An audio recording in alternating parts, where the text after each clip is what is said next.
Hello বন্ধুরা, আমি engineer Shantanu আর আপনারা দেখছেন আমার চ্যানেল SM কনস্ট্রাকশন। বন্ধুরা, আজকে যে ভিডিওটা নিয়ে আপনাদের সামনে হাজির হলাম সেটা থাম্বনেল দেখে অবশ্যই বুঝতে পারছেন যে যে বর্ষাকালে যখন আমি বাড়ির ছাদ ঢালছি, সেই বর্ষাকালে বাড়ির ছাদ ঢালার আগে যে আমাকে বালিটা যে ইউজ করবো, সেই বালিটা কি আমি চেক করছি বা তার কোয়ালিটি কি চেক করছি, বালিটা কীরকম কী সেটা কি দেখে নিচ্ছি।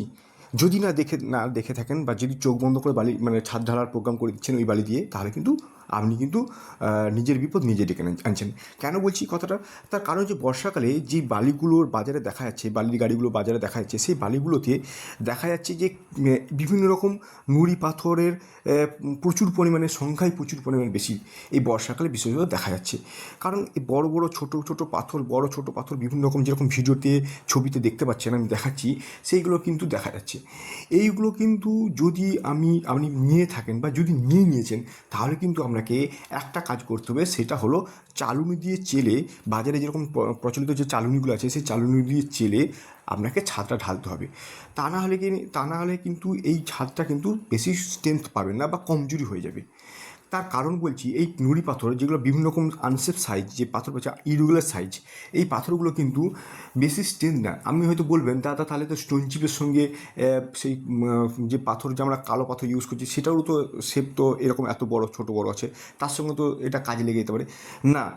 তার কারণ হচ্ছে পাকুড় ভ্যারাইটিস যে কালো পাথর, যেটা স্টোন চিপ ইউজ করছি, কোর্স এগ্রিগেট, সেই এগ্রিগেটটা অর্থাৎ পাথরটার, আর এই যে বালুর মধ্যে দিয়ে যে স্ক্রিনিং করে যে নুড়ি পাথরগুলো পাচ্ছি, সেটার কিন্তু স্ট্রেংথ একই না। বিভিন্ন রকমভাবে পরীক্ষা করে দেখা গেছে এর স্ট্রেংথ কখনোই এক হতে পারে না। এটা একদম কী হয়, এটা উৎপন্ন হচ্ছে বিভিন্ন রকম ওই মাটিরই অংশ, সেটা শক্ত দানা, চাপ এবং তাপে বিভিন্ন রকম কেমিক্যাল রিঅ্যাকশন, সেটা কিন্তু এরকম দানায় পরিণত হয়, যেটা কিন্তু পাহাড়ের থেকে যত উঁচু জায়গা থেকে সেই জায়গা থেকে ক্ষয়ে এই জায়গাগুলো একটা সমতল জায়গাগুলোতে, বিশেষ করে যে নদী থেকে বালি তুলছি, তখন এইগুলো তার সাথে উঠে আসে।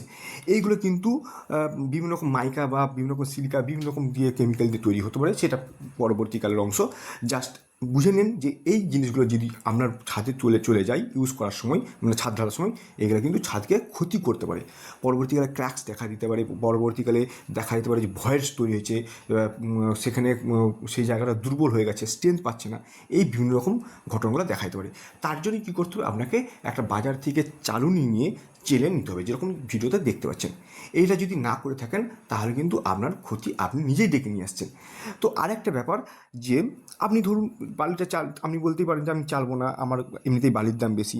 আরে বাবা, বালির দাম তো আপনি একটু সস্তা কেনার চেষ্টা করেছিলেন, তার জন্য এরকম পেয়েছেন। আপনি আর 1-2 হাজার টাকা দিয়ে কয়েকটা লেবার দিয়ে আপনি যদি পুরোটাই চালুনি দিয়ে চালিয়ে নিয়ে ছাদটা ঢালেন, তাহলে কিন্তু আপনার আহামরি বিশাল কিছু আর্থিক দিক দিয়ে ক্ষতিগ্রস্ত হতে পারে, হবে না, বা ইকোনমিক্যাল দিক দিয়ে আপনি ক্ষতি হবেন না বা লস হবে না। এইটুকু আমি বলতে পারি, আপনার আখেরে লাভটাই হবে। ওই ছাদটার স্ট্রেংথ অনেক গুণ বেড়ে যাবে।